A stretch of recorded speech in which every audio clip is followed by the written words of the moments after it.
से दूध ले, बहुत सारी ज़रूरतें जानवरों से हम पूरी करते हैं।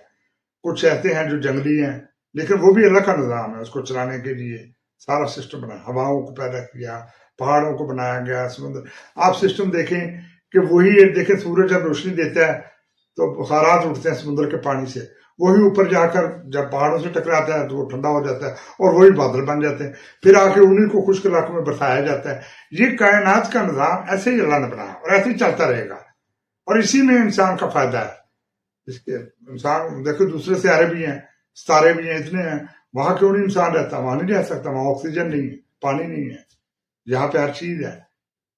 फिर अल्लाह ताला ने जब आदम को उतार दिया, बनाया, हर चीज बनाई उसके फायदे के लिए, दरख्तों को, सब्जियात को, हर चीज को उसको सिखाया गया वो इल्म।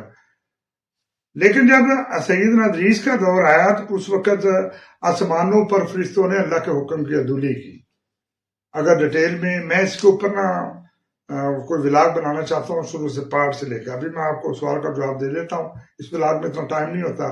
फिर मैं एक सीरियल बनाना चाहता हूँ इसके ऊपर जिसमें डिटेल के साथ में जाऊँ। ये जो है अभी मैं शार्ट आपको बताता हूँ कि मलाइक आसमानों पे जो है ना ऐसे उन्होंने कोई गड़बड़ की, अल्लाह के हुक्म की ना सिर्फ अदूली की बल्कि और भी बहुत कुछ उन्होंने किया। तो वो पकड़े गए और उनको रिस्वा करके जमीन पर फेंक दिया गया बतौर सदा उन फरिश्तों को। उसी को फॉलन एंजल कहते हैं। ये यकीनन हुआ चूंकि हमारा जो दीन है उसमें ये है कि अल्लाह ने बनाया कायनात, उसकी पहले उसने अपने नबी भेजे, हमें उस चीज का इतना इल्म नहीं दिया गया, लेकिन वो इल्म है, ऐसा हुआ था, फॉलन एंजल हुआ था। उसकी बुनियादी वजह यह है कि अगर आप हिंदुस्तान की तारीख देखें तो देवताओं से भरी हुई है। वो कौन लोग थे?